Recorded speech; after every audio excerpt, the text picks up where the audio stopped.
Manuscrito encontrado numa garrafa. Aquele a quem não resta senão um momento de vida nada mais tem a esconder. Quinaute Atis. De meu país e de minha família pouco tenho a dizer. Maus costumes e o passar dos anos afastaram-me de um e distanciaram-me da outra. A riqueza herdada proporcionou-me uma educação acima da média, e uma disposição de espírito contemplativa permitiu-me sistematizar os tesouros que um estudo precoce muito diligentemente armazenou. Mais do que quaisquer outras, as obras dos moralistas alemães ocasionaram-me grande deleite, não devido a uma mal avisada admiração de sua eloquente loucura, mas pela facilidade com que meus hábitos de rígido pensamento capacitaram-me a detectar suas falsidades. Muitas vezes fui censurado pela aridez de meu intelecto, uma deficiência de imaginação já me foi imputada como um crime, e o pirronismo de minhas opiniões trouxe-me notoriedade em toda e qualquer circunstância. Na verdade, receio que um forte apetite pela filosofia física tenha impregnado minha mente com um equívoco muito comum de nossos tempos. Refiro-me ao fato de relacionar os acontecimentos, até mesmo o menos suscetível de tal relação, aos princípios dessa ciência. Consideradas todas as coisas, não existe pessoa menos inclinada do que eu a se afastar da austera jurisdição da verdade pelos ignis fatui da superstição. Julguei apropriado postular tudo isso de antemão, ou de outro modo a incrível história que tenho para contar seria considerada antes a demência de uma imaginação desabrida do que a experiência positiva de uma mente para a qual as quimeras da fantasia têm constituído letra morta e nulidade. Após muitos anos passados em viagens pelo estrangeiro, parti no ano de 18 do porto de Batávia, na rica e populosa ilha de Java, com destino ao arquipélago das Ilhas da Sonda. Fui na condição de passageiro, não tendo nenhum outro incentivo que não uma espécie de inquietude excitável, que me perseguia como um demônio. Nossa embarcação era um lindo navio de cerca de 400 toneladas, feito com cavilhas de cobre, e construído em Bombaim com teca de Malabar. Ia carregado de algodão em rama e óleo, das Ilhas Laquedivas. Levávamos a bordo também fibra de cocô, jagra, manteiga ghee, cocos e algumas caixas de ópio. A estiva fora mal feita e a embarcação consequentemente tendia a adernar. Pusemo-nos a caminho com uma mera brisa e durante muitos dias permanecemos ao largo da costa oriental de Java sem qualquer outro incidente para fazer esquecer a monotonia de nosso curso além do ocasional encontro com alguma das pequenas embarcações do arquipélago para o qual rumávamos. Certo dia, ao anoitecer, apoiando-me no balaústre de popa, observei uma nuvem deveras singular e isolada a noroeste. O que havia de notável, além de sua cor, era o fato de ser a primeira que avistávamos desde a partida de Batávia. Observei-a atentamente até o sol se pôr, quando ela se esparramou inteira de repente no sentido leste-oeste, cingindo o horizonte com uma estreita faixa vaporosa e assumindo a aparência de uma longa linha de praia baixa. Minha atenção foi pouco depois atraída pelo aspecto vermelho e crepuscular da lua e pelo peculiar caráter do oceano. Este último passava por rápida mudança, e a água parecia de uma transparência acima do normal. Embora pudesse enxergar nitidamente o fundo, ao içar o prumo descobri que o navio se encontrava a uma profundidade de 15 braças. O ar agora tornava-se intoleravelmente quente e carregado de exalações espiraladas semelhantes às que sobem do ferro aquecido. Quando a noite chegou, todo sopro de ar desapareceu, e uma calmaria mais completa e impossível de se conceber. A chama de uma vela ardia sobre a popa sem o menor movimento perceptível, e um longo fio de cabelo, seguro entre o indicador e o polegar, pairava sem que fosse possível detectar qualquer vibração. Entretanto, conforme afirmou o capitão, ele não conseguia perceber nenhum indício de perigo, e, como éramos levados na direção da costa, ordenou o ferrar dos panos e que a âncora fosse lançada. Nenhum quarto de vigia foi determinado, e a tripulação, consistindo principalmente de malaios, largou-se deliberadamente pelo convés. Desci não sem um pressentimento muito forte de algum infortúnio. Na verdade, todas as aparências me autorizavam a recear um simum. Relatei meus temores ao capitão, mas ele não prestou a menor atenção no que eu disse e deixou-me sem se dignar a me conceder resposta. Meu desconforto, entretanto, impediu-me de pegar no sono, e por volta da meia-noite subi para o convés. Ao pisar no último degrau da escada de tombadilho, sobressaltei-me com um zumbido alto como o que é ocasionado pela rápida rotação de uma roda de moinho, e antes que fosse capaz de averiguar seu significado, percebi que o centro do navio vibrava. No instante seguinte, um vasto manto espumante fez a embarcação adernar acentuadamente, e rugindo sobre nós por toda a sua extensão, varreu todos os conveses de proa a popa. A fúria extrema da borrasca se provou, em grande medida, ser a salvação do navio. Embora completamente cheio d'água como, além disso, seus mastros haviam caído pela amurada, ele, após 1 minuto,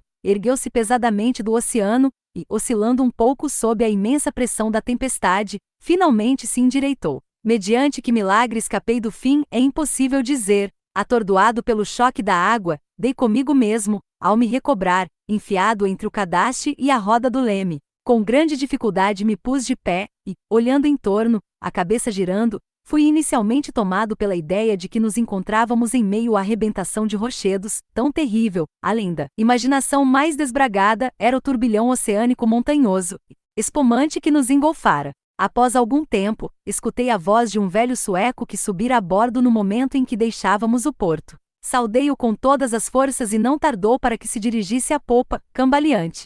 Logo descobrimos ser os únicos sobreviventes do navio. Todos sobre o convés, com exceção de nós mesmos, foram varridos para o mar. O capitão e os imediatos deviam ter perecido enquanto dormiam, pois as cabines haviam sido inundadas. Sem auxílio, não podíamos esperar fazer muita coisa pela segurança da embarcação, e nossos esforços ficaram inicialmente paralisados com a expectativa momentânea de ir a pique. Nosso cabo da âncora havia, é claro, se partido como barbante de embrulho, ao primeiro sopro do furacão, ou de outro modo teríamos sucumbido instantaneamente. Singrávamos o oceano com velocidade assombrosa e a água abria visíveis brechas por toda parte. A estrutura à popa estava extremamente danificada, e em quase todos os aspectos, havíamos sofrido consideráveis avarias, mas para nossa suprema alegria demos com as bombas desobstruídas e vimos que nosso lastro não saíra demasiado do lugar. O pior da fúria da borrasca já amainara e entendíamos haver pouco perigo na violência do vento,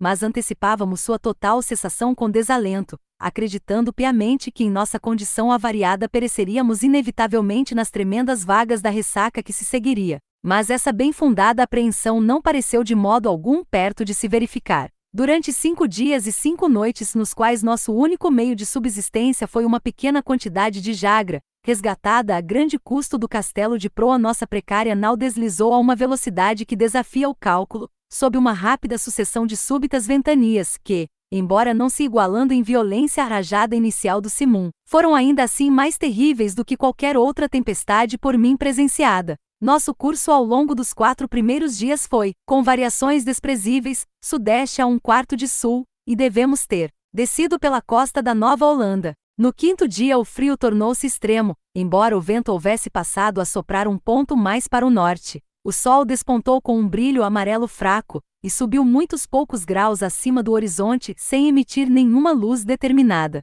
Não havia nuvens à vista, e contudo o vento ganhava cada vez mais força, soprando em furiosas rajadas irregulares, intermitentes. Perto do meio-dia, o mais próximo disso que podíamos supor, nossa atenção foi mais uma vez atraída pelo surgimento do sol. Ele não emitia luz alguma propriamente dita, mas um fulgor baço e sem reflexo, como se todos os seus raios estivessem polarizados. Pouco antes de afundar no mar túrgido, seu clarão central subitamente se extinguiu, como que apagado às pressas por algum poder inexplicável, e não passava de um aro esmaecido com o lustro da prata ao afundar no oceano insondável. Esperamos em vão pela chegada do 6º dia que para mim ainda não chegou, e que para o sueco jamais chegará. Daí em diante fomos envolvidos por trevas negras como breu, a ponto de não conseguirmos enxergar um objeto a 20 passos 9 da embarcação. Seguimos mergulhados em uma noite eterna que não era abrandada, nem pelo fosfórico brilho marinho, a que estamos habituados nos trópicos. Observamos também que, embora a tempestade continuasse a se enfurecer com violência implacável, não mais nos deparávamos com a usual aparência de rebentação, ou espuma, que até então nos havia acompanhado. Tudo em torno era horror, e trevas espessas, e um negro e opressivo deserto de ébano. O terror supersticioso insinuou-se gradativamente no espírito do velho sueco, e minha própria alma permanecia envolta em silenciosa estupefação. Deixamos de lado todo o cuidado com o navio, como coisa mais do que inútil, e prendendo-nos o melhor possível ao toco remanescente do mastro da mezena, contemplamos amargamente a imensidade oceânica. Não tínhamos meio algum de calcular o tempo, tampouco podíamos conjecturar de algum modo nossa localização. Tínhamos, entretanto, plena consciência de ter ido mais longe na direção sul do que quaisquer navegadores precedentes, e ficamos grandemente admirados de não colidir com os usuais obstáculos de gelo. Nesse meio tempo, cada momento ameaçava ser nosso último, cada monstruoso vagalhão precipitando-se para nos emborcar. As ondas ultrapassavam qualquer coisa que eu imaginava possível, e o fato de não submergirmos imediatamente era um milagre. Meu companheiro falou da leveza de nossa carga e lembrou-me das excelentes qualidades do navio, mas eu não conseguia deixar de sentir a completa inutilidade de qualquer esperança, e preparei-me sombriamente para a morte que a meu ver nada podia protelar em mais de uma hora, à medida que, a cada nó avançado pelo navio, a descomunal elevação dos mares negros tornava-se mais desoladoramente apavorante. Ora o ar nos faltava, ao cavalgar vagas que ascendiam para além do albatroz, ora éramos acometidos pela vertigem, com a velocidade de nossa descida em algum inferno líquido onde o ar ficava cada vez mais estagnado, e onde som algum perturbava o sono do Kraken. Estávamos no fundo de um desses abismos quando um breve grito de meu companheiro rasgou angustiadamente a noite. Ali, ali, berrou estridente em meus ouvidos, Deus Todo-Poderoso. Ali, ali, enquanto ele falava, tomei consciência de uma luminescência vermelha, embaciada e lúgubre que vertia pelas paredes da vasta garganta onde nos achávamos e lançava um brilho intermitente sobre nosso convés. Voltando meus olhos para o alto, contemplei um espetáculo que gelou o sangue em minhas veias. A uma terrível altura, diretamente acima de nós, e bem na beirada do declive escarpado, pairava um navio gigantesco, de talvez 4.000 toneladas. Embora empinando no cume de uma onda com mais de 50 vezes sua própria altura, seu tamanho aparente ainda assim excedia o de qualquer navio de linha ou embarcação da Companhia das Índias Orientais existente. Seu imenso casco era de um negro profundo e fuliginoso, não atenuado por nenhum desses costumeiros entalhes de um navio. Uma única fileira de canhões de bronze se projetava de suas portinholas abertas, desferindo das superfícies polidas o fogo de inumeráveis lanternas de combate que oscilavam de um lado para outro entre o cordame. Mas o que mais nos encheu de horror e assombro foi que velejava a todo pano na plena fúria daquele mar sobrenatural e daquele furacão desgovernado. No momento em que o avistamos, inicialmente, a curvatura de seu beque era a única parte visível, conforme o navio ascendia vagarosamente do abismo escuro e tenebroso atrás de si. Por um momento de intenso terror ele ficou imóvel sobre o vertiginoso pináculo, como que a contemplar a própria sublimidade, então estremeceu, oscilou e precipitou-se. Nesse instante, não sei que súbito autocontrole se apossou de meu espírito. Cambaleando em direção à popa o máximo que pude, aguardei sem medo o desastre, prestes a se abater. Nossa própria embarcação havia enfim cessado de lutar e mergulhava avante no oceano. O choque da massa despencando atingiu-a, consequentemente, na parte de sua estrutura, que já se encontrava sob a água, e o resultado inevitável foi me lançar com violência irresistível sobre o cordame da outra nau. Conforme eu caía, o navio deu uma guinada e virou de bordo, e a confusão que se seguiu atribuo o fato de ter escapado à atenção da tripulação. Não me foi difícil chegar sem ser percebido à escotilha principal, que estava parcialmente aberta, e logo encontrar uma oportunidade de me esgueirar em segredo para dentro do porão. Por que fiz tal coisa não sei dizer ao certo. Uma sensação indefinida de assombro, que a um primeiro exame dos navegadores a bordo se apossou de meu espírito, foi talvez o motivo de minha ocultação. Não me senti inclinado a confiar minha pessoa a uma raça de gente que oferecia, ao olhar superficial que eu lhes lançara, tantos aspectos de vaga novidade, dúvida e apreensão. Desse modo julguei por bem conceber um esconderijo no porão. Para isso, removi uma pequena parte das anteparas, de modo a proporcionar para mim um refúgio conveniente em meio ao imenso cavername do navio. Mal completará minha obra quando o som de passos no porão forçou-me a dela lançar mão. Um homem passou próximo de meu esconderijo com um andar débil e vacilante. Não pude ver seu rosto, mas tive oportunidade de observar sua aparência geral. Nela se evidenciava a idade avançada e uma condição enfermiça. Seus joelhos bambeavam sob o fardo dos anos, e todo o seu ser estremecia em suportá-lo. Murmurava consigo mesmo, em um tom baixo e alquebrado, palavras de uma língua que não pude compreender, e tateou até um canto entre uma pilha de instrumentos de aparência singular e velhas cartas de navegação deterioradas. Seus modos eram uma mistura desconcertante de malcriação da segunda infância e da solene dignidade de um deus. Até que finalmente subiu para o convés e não mais o vi. Asterisco, asterisco, asterisco. Um sentimento para o qual não tenho nome apossou-se de minha alma. Uma sensação que não admitirá quaisquer análises, para a qual as lições do tempo passado são inadequadas, e de cuja compreensão receio, nem sequer o próprio futuro detém alguma chave. Para uma mente constituída como a minha, esta última consideração é uma desgraça. Jamais sei que jamais me darei por satisfeito com respeito à natureza de minhas impressões. E contudo, não é de admirar que essas impressões sejam indefinidas, uma vez que se originam de fontes tão completamente inéditas. Uma nova percepção, uma nova entidade passou a integrar minha alma. Asterisco, asterisco, asterisco. Já é decorrido um longo tempo desde que pisei pela primeira vez nos decks deste terrível navio, e os raios de meu destino estão, creio, convergindo em um foco. Homens incompreensíveis, absortos em meditações de um tipo que me é vedado intuir, passam por mim sem me notar. Esconder-me foi uma completa tolice de minha parte, pois essa gente não me enxerga. Agora mesmo passei diretamente diante dos olhos do imediato, isso foi pouco depois de haver me aventurado pela cabine particular do próprio capitão, apropriando-me ali dos materiais com que ora escrevo, e tenho escrito. Continuarei a retomar esse diário de tempos em tempos. É verdade que provavelmente não encontrarei oportunidade de transmiti-lo ao mundo, mas não pretendo abrir mão de tentar. No último momento, tratarei de encerrar o manuscrito numa garrafa, e vou lançá-la ao mar. Asterisco, asterisco, asterisco. Ocorreu um incidente que me proporcionou novo ensejo para a reflexão. São tais coisas o incontrolado acaso em operação? Aventurei-me pelo convés e larguei-me, sem atrair qualquer atenção, entre uma pilha de cabos de enfrechates e velas usadas, no fundo do escalé.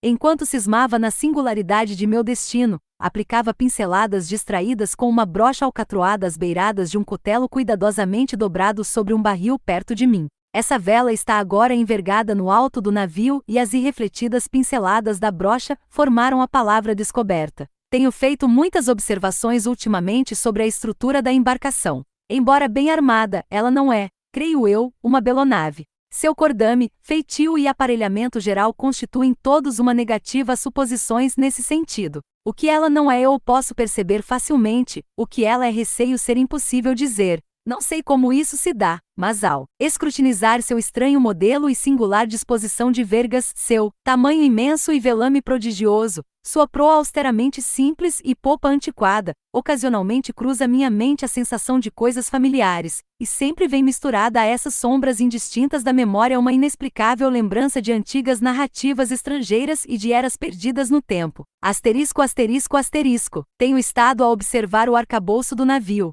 É construído de um material que desconheço. Há qualquer coisa de peculiar no caráter da madeira que a meu ver parece torná-la extremamente imprópria para o uso a que foi destinada. Refiro-me à sua extrema porosidade, considerada independentemente da condição carcomida que advém de navegar por esses mares, e à parte a podridão que seria de esperar da idade. Parecerá talvez uma observação até certo ponto curiosa, mas esse madeirame apresentaria todas as características do carvalho espanhol, pudesse o carvalho espanhol ser dilatado por quaisquer meios não naturais. Lendo o período acima, um curioso apotegma de um curtido navegador holandês me volta subitamente à memória. É tão certo, costumava ele dizer quando alguma dúvida era lançada sobre seu apego à verdade, tão certo quanto existe um oceano, onde o próprio navio cresce em tamanho como o corpo vivente de um marujo. Asterisco, asterisco, asterisco. Há mais ou menos uma hora, tomei coragem e fui me enfiar entre um grupo da tripulação. Não prestaram a menor atenção em mim, e embora eu ficasse bem no meio deles todos, pareciam completamente alheios à minha presença. Como aquele primeiro que vi no porão, ostentavam todas as marcas encanecidas de uma velhice provecta. Seus joelhos tremiam de enfermidade, seus ombros vergavam acentuadamente de decrepitude, suas peles enrugadas repercutiam com o vento, suas vozes eram baixas, trêmulas e alquebradas, seus olhos luziam com a reuma dos anos, e seus cabelos grisalhos desgrenhavam-se terrivelmente na tempestade. Em torno deles, por toda parte no convés, jaziam espalhados instrumentos matemáticos da construção mais antiquada e obsoleta. Asterisco, asterisco, asterisco. Mencionei, faz algum tempo, o envergamento de um cutelo. Desse período em diante, o navio, com vento a popa arrasada, prosseguiu em seu terrível curso rumo sul, com cada farrapo de pano enfunado sobre ele, desde suas pegas até os mais baixos botalós de cutelo, e mergulhando a todo momento os laís das vergas de seus joanetes no mais apavorante inferno líquido que a mente humana jamais pôde conceber. Acabo de deixar o convés, onde me é impossível continuar de pé, embora a tripulação pareça experimentar pouco inconveniente. A mim parece um milagre dos milagres que nosso maciço volume não tenha sido tragado de uma vez para todo o sempre. Estamos de certo condenados a continuar flutuando no limiar da eternidade, sem nunca dar esse derradeiro mergulho no abismo. Devagalhões 1000 vezes mais estupendos do que qualquer um que algum dia já vi, afastamo-nos deslizando com o desembaraço da célere gaivota, e as águas colossais erguem suas cabeças acima de nós como demônios das profundezas, mas como demônios restritos a simplesmente ameaçar e proibidos de destruir. Sou levado a atribuir essas evasões frequentes à única causa natural capaz de explicar tal efeito. Devo supor que o navio esteja sob a influência de alguma forte corrente oceânica, ou de uma impetuosa contracorrente de fundo. Asterisco, asterisco, asterisco. Vi o capitão frente a frente, e em sua própria cabine, porém, como esperado, ele não prestou a menor atenção em mim. Embora em sua aparência não haja, para o observador casual, nada capaz de indicar alguém acima ou abaixo do comum dos homens, ainda assim um sentimento de irreprimível reverência e assombro mesclou-se à sensação de portento com que o contemplei. Em compleição, é quase de minha própria estatura, ou seja, cerca de 1,70 m. Tem o corpo bem constituído e compacto, nem robusto, nem eminentemente o contrário. Mas é a singularidade da expressão dominante em seu rosto a intensa, prodigiosa, cativante evidência de idade provecta, tão absoluta, tão extrema, que anima em meu espírito uma sensação, um sentimento inexprimível. Sua testa, embora pouco enrugada, parece ostentar sobre si a marca de uma miríade de anos. Seus cabelos cinzas são registros do passado, e seus olhos ainda mais cinzentos são sibilas do futuro. O chão da cabine estava forrado de estranhos folhos encadernados com dobradiças de ferro, instrumentos científicos desfeitos, mapas arcaicos e obsoletos. Sua cabeça estava curvada entre as mãos, e ele perscrutava, com um olhar febril, inquieto, um papel que julguei ser uma carta de comissão, e que, em todo caso, exibia a assinatura de um monarca. Resmungava malcriadamente consigo mesmo, é assim como fazia o primeiro marujo que vi no porão, algumas palavras em uma língua estrangeira, e embora o homem estivesse a um palmo de mim, sua voz parecia chegar aos meus ouvidos da distância de 1 milha. Asterisco, asterisco, asterisco. O navio e tudo que nele vai estão imbuídos do espírito de uma era ancestral. A tripulação se move de um lado para o outro como os fantasmas de séculos sepultados. Seus olhos transmitem impaciência e inquietação. E quando suas silhuetas cruzam meu caminho ao clarão fantástico das lanternas de combate, sinto algo que nunca senti antes, ainda que tenha sido um negociante de antiguidades por toda a minha vida, e me deixado embeber pelas sombras de colunas caídas em Baalbek, Tadmor, Persépolis, até minha própria alma ter se tornado uma ruína. Asterisco, asterisco, asterisco. Quando olho em torno de mim, sinto vergonha de minhas antigas apreensões. Se tremi ante a tempestade que até o momento nos acompanhou, o que devo sentir senão o mais puro terror diante de um confronto bélico entre o vento e o oceano, do qual palavras como tornado e simum transmitem apenas uma ideia limitada e imprecisa. Tudo na vizinhança imediata do navio é o negror da noite eterna, e um caos de águas sem espumas, mas a cerca de 1 légua de ambos os lados de nós podem ser vistos, indistintamente e a intervalos, estupendos baluartes de gelo, assomando imponentes contra o céu desolado, e parecendo as muralhas do universo. Asterisco, asterisco, asterisco. Como imaginei, o navio mostra estar em uma corrente, se essa denominação pode apropriadamente ser conferida a um fluxo oceânico que, uivando e guinchando nas imediações do gelo branco, segue trovejando na direção sul, com velocidade semelhante à violenta precipitação de uma catarata. Asterisco, asterisco, asterisco. Conceber o horror de minhas sensações é, presumo, completamente impossível. Contudo, uma curiosidade de penetrar nos mistérios dessas plagas espantosas predomina até mesmo sobre meu desespero, e me trará resignação perante o aspecto sumamente hediondo da morte. É evidente que singramos velozmente rumo a uma empolgante compreensão, algum segredo fadado a jamais ser partilhado, cujo conhecimento acarreta destruição. Talvez essa corrente nos leve ao próprio polo austral. É forçoso confessar que uma suposição aparentemente tão ousada conta com toda a probabilidade a seu favor. Asterisco, asterisco, asterisco. A tripulação anda de um lado a outro pelo convés com passadas trêmulas, mas observa-se em seus semblantes antes uma expressão de ansiedade esperançosa do que a apatia do desespero. Nesse ínterim, o vento segue soprando de popa, e por carregarmos essa infinidade de velas, o navio às vezes se eleva, de casco e tudo, acima do oceano.